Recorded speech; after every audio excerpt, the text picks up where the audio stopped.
क्या वाकई बीजेपी के उत्तर प्रदेश के 46 विधायक बीजेपी को छोड़ देंगे, इस्तीफा दे देंगे? यह इस वक्त में बहुत बड़ा सवाल है।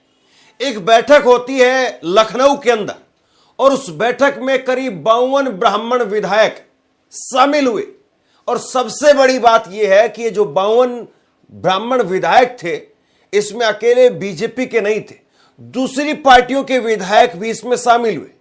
46 विधायक बीजेपी के थे और उसके बाद में बीजेपी के अंदर इस बैठक के बाद में जबरदस्त भारी उथल पुथल वो देखने को मिल रही है। 27 में भी चुनौती है, भाजपा के ब्राह्मण विधायक बैठक कर रहे हैं। देखिए, भारतीय जनता पार्टी सर समाज की पार्टी और इसमें किसी को भी हमारा संविधान परमिशन नहीं देता है कि भारतीय जनता पार्टी के जनप्रतिनिधि कोई भी जाति आधार पर बैठक करें। इसलिए हमने एक सूचना उनको चेतावनी भी दिया हूं, बात भी किया हूं और आगे से निर्देश दिया हूं कि ऐसे प्रकार की कभी कोई बैठक ना हो, क्योंकि पार्टी के खिलाफ हो गए। इस बैठक के अंदर 46 विधायक शामिल हुए बीजेपी के, जो ब्राह्मण विधायक हैं। अंकुर राज तिवारी खलीलाबाद से विधायक, उमेश द्विवेदी एमएलसी हैं, रत्नाकर मिश्र मिर्जापुर के विधायक, राकेश गोस्वामी महोबा के विधायक, पीएन पाठक जिनके घर पर बैठक हुई है, पीएन पाठक ये कुशीनगर के विधायक हैं, प्रकाश द्विवेदी बांदा के विधायक हैं, काशीनाथ शुक्ला बलरामपुर के विधायक, सलभमणि त्रिपाठी देवरिया के विधायक, विनय द्विवेदी मेहनोन के विधायक, ये सारे ब्राह्मण विधायक। 52 ब्राह्मण विधायकों की यह बैठक लखनऊ के अंदर बीजेपी के कुशीनगर से विधायक पीएन पाठक के आवास पर हुई और इसमें तकरीबन कद्दावर सारे नेता मौजूद थे। सबसे बड़ी बात जो निकल करके सामने आई वो ये है कि इस बैठक के बाद में खुद बीजेपी के प्रदेश अध्यक्ष, जिनको अभी आपने सुना, पंकज चौधरी, वो कह रहे हैं कि अगर ऐसी बैठक फिर से हुई तो इस पर कार्रवाई हो। अब बीजेपी के अंदर ऐसा नहीं है कि दूसरे धर्मों की या दूसरे जातियों की बैठकें नहीं होती।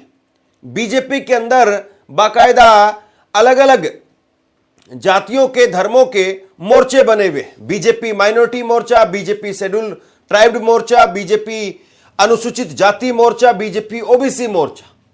तो भला फिर इसमें अगर ब्राह्मण विधायक इकट्ठा होकर के बैठक कर रहे हैं तो दिक्कत क्या है? दरअसल इस बैठक के अंदर ब्राह्मण विधायकों ने इकट्ठा होकर के कहा कि हमारी अब पूछ नहीं रही है, यानी हमारी अब सुध लेने वाला कोई नहीं है।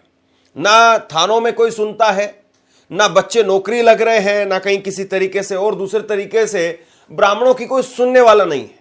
और ब्राह्मण जो 95% एकमुश्त होकर के बीजेपी को वोट करते हैं, इस वक्त में 52 विधायक हैं उत्तर प्रदेश विधानसभा के अंदर और इसमें से 46 विधायक भाजपा के हैं।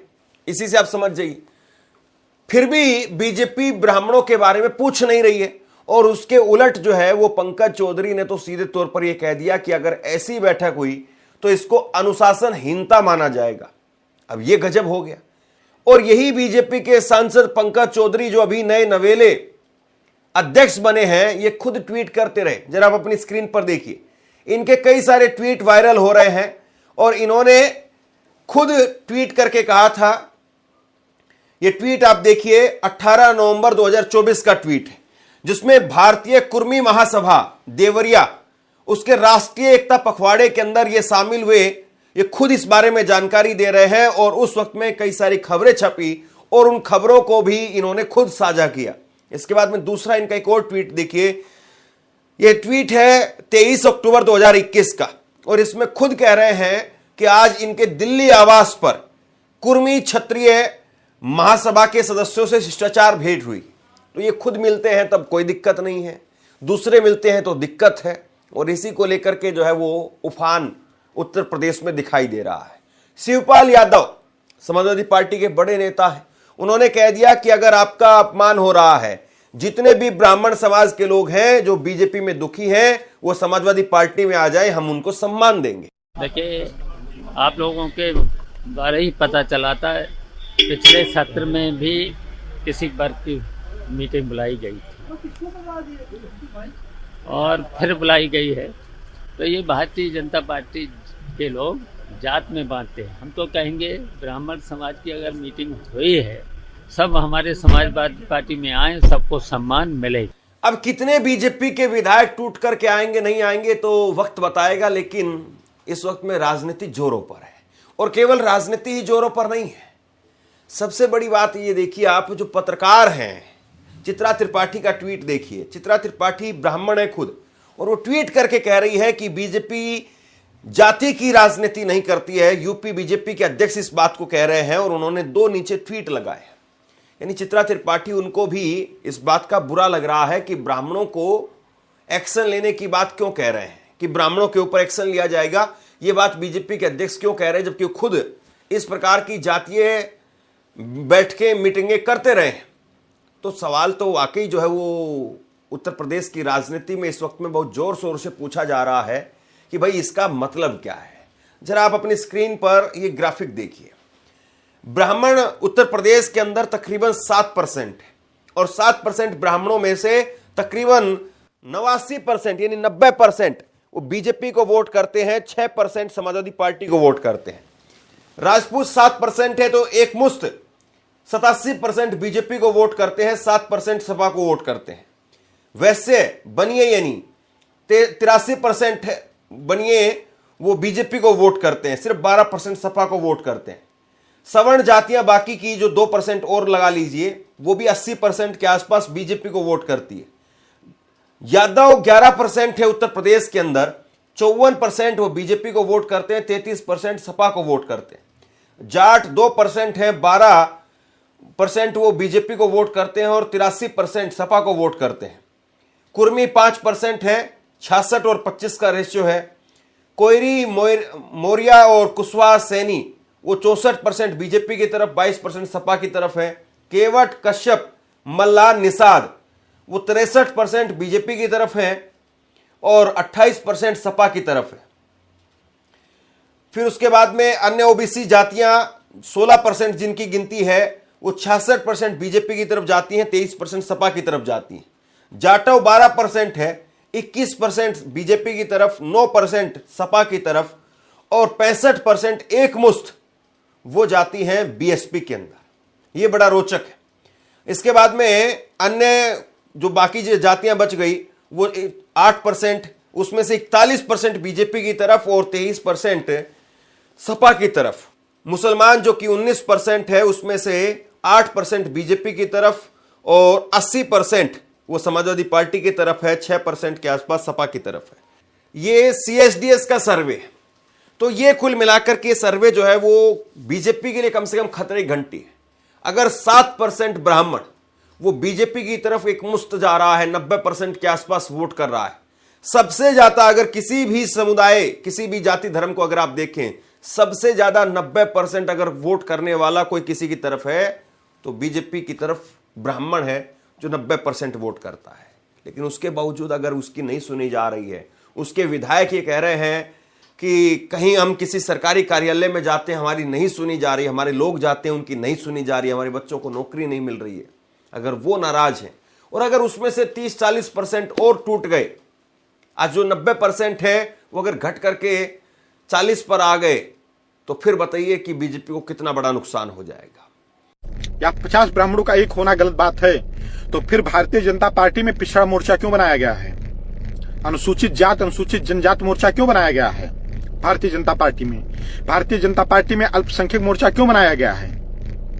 एक ही सभी लोग थे, तो फिर दलितों के लिए अलग सा मोर्चा, पिछड़ों के लिए अलग सा मोर्चा, तो उसमें एक सवर्णों के लिए भी मोर्चा बना देते। तो जब उनके अगर सभी लोग अलग अलग सम्मेलन भी किए जा रहे हैं, हमारे देश के प्रधानमंत्री जी बिहार के चुनाव में कहते हैं कि हमारे यहाँ के नाई, हमारे यहाँ की तेली, हमारे के यहाँ ये, हमारे के वहां वो, हमारे वहां के ये सब मोदी का परिवार है। अगर वो सब उनका परिवार है तो 50 ब्राह्मण जो थे वो एक साथ बैठ करके भोजन कर लिए, तो भी तो मोदी के ही परिवार के लोग थे, तो उसमें कौन सा गुनाह हो गया? इस तरीके से नहीं बयान देना चाहिए था। और मैं अपने समाज के उन विधायकों को कहना चाहता हूं कि आपने बहुत कलेजे का काम किया है। I am proud of you. मुझे बड़ा गर्व है आप पर। और कोई साथ रहे या ना रहे, मैं सर्वेश पांडे हमेशा साथ में हूं, क्योंकि आपने किसी जात को गाली देने के लिए आप लोग एकत्रित नहीं हुए थे। आप लोग किसी जात को गाली देने के लिए एकत्रित नहीं हुए थे। आप किसी की बुराई करने के लिए या किसी की आलोचना करने के लिए एकत्रित नहीं हुए थे। आप अपने समाज के लिए एकत्रित हुए थे, या हो सकता है आपका व्यक्तिगत संबंध रहा हो पीएन पाठक जी से, उन्होंने आपको बुलाया हो। तो भाई अगर मैं ही हूं, मेरा किसी से व्यक्तिगत संबंध है। आपसे कुछ कहना चाहता हूं। आज के वक्त में पत्रकारिता करना कितना मुश्किल काम है, लेकिन अगर ऐसे में भी कोई आपकी खबर दिखा रहा है, कोई आपके मुद्दे पर बात कर रहा है, तो आपको भी उसका साथ देना चाहिए। अगर आपको लगता है कि मेरी पत्रकारिता सही है, मैं आपके लिए आपकी खबर वो दिखा रहा हूं, तो ऐसे में आप मेरा सहयोग कीजिए। आप इस वीडियो को जब लाइक करेंगे तो लाइक के साथ में ही एक थैंक्स का बटन आपको दिखाई देगा। उस थैंक्स के बटन पर आप क्लिक कीजिए और जो भी सहयोग राशि दे सकते हैं वो दीजिए। दूसरा, आप चैनल को ज्वाइन कर सकते हैं और चैनल को ज्वाइन करके भी मुझे मदद कर सकते हैं। अब यहां पर दो बातें समझने वाली। क्या वाकई ब्राह्मणों को यह लग रहा है, ये जो ब्राह्मण विधायक इकट्ठा हुए इनको यह लग रहा है कि उनकी सुनी नहीं जा रही है, उनको रोजगार नहीं मिल रहा है, उनकी सरकारी दफ्तरों के अंदर सुनवाई नहीं है? क्या वाकई वो इस बात से चिंतित होकर के और इस तरह की बैठक कर रहे हैं, या फिर उनको लग रहा है कि राजनीति पूरी तरह से उत्तर प्रदेश में बदल रही है? बीजेपी को लगता है कि मंदिर के मुद्दे के बाद में भी बीजेपी को वोट नहीं मिला, यानी अगड़ों को अब साथ में लेने से कोई फायदा नहीं है और पिछड़ों को साथ में रखना पड़ेगा, यानी जो पिछड़ी जातियां हैं उनको साथ में रखना पड़ेगा। और इसलिए अब देखिए, पंकज चौधरी को जिस तरीके से अध्यक्ष बनाया गया है वो भी बीजेपी की इसी राजनीति का हिस्सा है। तो कहीं ऐसा ना हो कि बीजेपी बड़ी संख्या में जो जनरल सीट है वहां पर भी पिछड़ी जातियों के नेताओं को चुनाव लड़वा दे। अब जो ये संख्या है 46, वो गिर करके कहीं ऐसा ना हो कि 25-26 पर आ जाए। और इसीलिए क्या ये बैठक की जा रही है? सवाल ये भी है, क्या इनको अपनी टिकट कटने का डर है और इसीलिए इकट्ठा होकर के एक तरीके से बीजेपी को डराने बताने का काम कर रहे हैं कि देखिए भैया, अगर हमारे साथ में कुछ हरकत हुई तो हम दूसरी तरफ खिसक लेंगे? क्या ये अपना अपनी सीट बचाने का मामला है, या वाकई ब्राह्मणों को इस वक्त में बीजेपी ने पटक दिया है, पीछे छोड़ दिया है? सादर प्रणाम, सादर अभिवादन। अभी 2-3 दिन पूर्व भारतीय जनता पार्टी के ब्राह्मण समाज के विधायकों ने एक माननीय विधायक जी के आवास पर बैठक की, अपना दुख दर्द साझा किया और बैठक में चर्चा हुई कि दरोगा नहीं सुनता, सिपाही नहीं सुनता, डीएम कप्तान नहीं सुनते, क्षेत्र का विकास नहीं हो पा रहा है, सरकार द्वारा हम सारे लोग उपेक्षित किए जा रहे हैं, कोई काम नहीं सुना जा रहा है, लगातार अपमानित महसूस कर रहे हैं। सभी विधायकों के अपने अपने दर्द अपने समाज और परिवार के बीच में छलका, लेकिन यह बात सरकार को बहुत बुरी लग गई। लगातार कल से सारे चैनल, अखबार, सोशल मीडिया पे चल रहा है कि नवनियुक्त प्रदेश अध्यक्ष ने हड़काया, अगर दोबारा ऐसी घटना हुई, इस तरह की बैठक हुई तो ठीक नहीं होगा, टिकट कट जाएगा। आप सोचिए कि क्या लोकतंत्र है।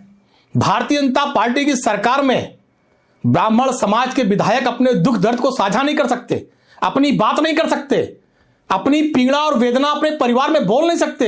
यह है भारतीय जनता पार्टी की सरकार, और यह भारतीय जनता पार्टी की सरकार में लोकतंत्र। जबरा मार है, रोए न दे, बेचारे मार भी खा रहे हैं, बेइज्जत भी हो रहे हैं, क्षेत्र का काम भी नहीं हो रहा है, लगातार अपमानित हो रहे हैं, लेकिन अपनी बात किसी से बोल नहीं सकते। यह है भारतीय जनता पार्टी की सरकार। इसीलिए पूरे प्रदेश में जुल्म और अत्याचार हो रहा है। कितनी हत्याएं हुई, फेक एनकाउंटर हुए, लोग मारे जा रहे हैं, लोग परेशान हैं।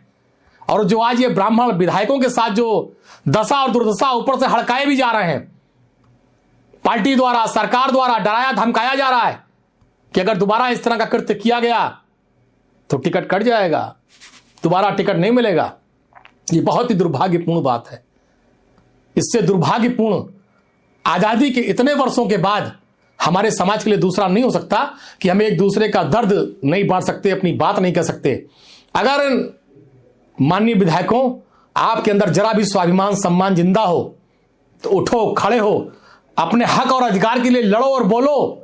अब इससे ज्यादा अपमान आपका दूसरा नहीं हो सकता कि आप अपने दुख और दर्द को भी बयां करने पर डांटे जा रहे हैं, बेइज्जत किए जा रहे हैं, अपमानित किए जा रहे हैं। लानत है ऐसी राजनीति पर, और लानत है, बाकी आप समझदार हैं। ब्राह्मणों की बैठक से पहले उत्तर प्रदेश के अंदर राजपूतों की भी एक बैठक हुई और जिसको नाम दिया गया राजपूत कुटुंब परिवार, यह नाम दिया गया और उस बैनर के नीचे वो बैठक हुई। किसी ने कोई हल्ला नहीं किया, लेकिन ब्राह्मणों की जैसे ही बैठक हुई और ये ब्राह्मणों की बैठक को नाम दिया गया था सहभोज बैठक।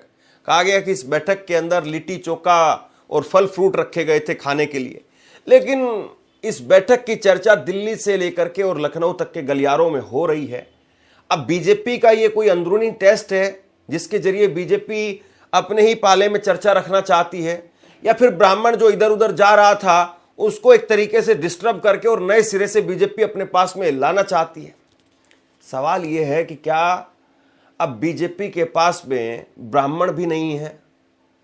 जो बीजेपी ब्राह्मण बनियों की पार्टी बन कही जाती थी, अगर उसमें से 7% ब्राह्मण अगर वो बीजेपी को छोड़ करके चला जाएगा और अगर उधर से अखिलेश यादव का पीडीए का नारा मजबूत हो गया तो फिर उसके बाद में 27 में बीजेपी का क्या होगा? मोदी और योगी की कुर्सी क्या वाकई फिर खतरे में आ जाएगी? आप क्या सोचते हैं? नीचे कमेंट बॉक्स में लिख करके जरूर बताइए। इस खबर को शेयर कीजिए। धन्यवाद।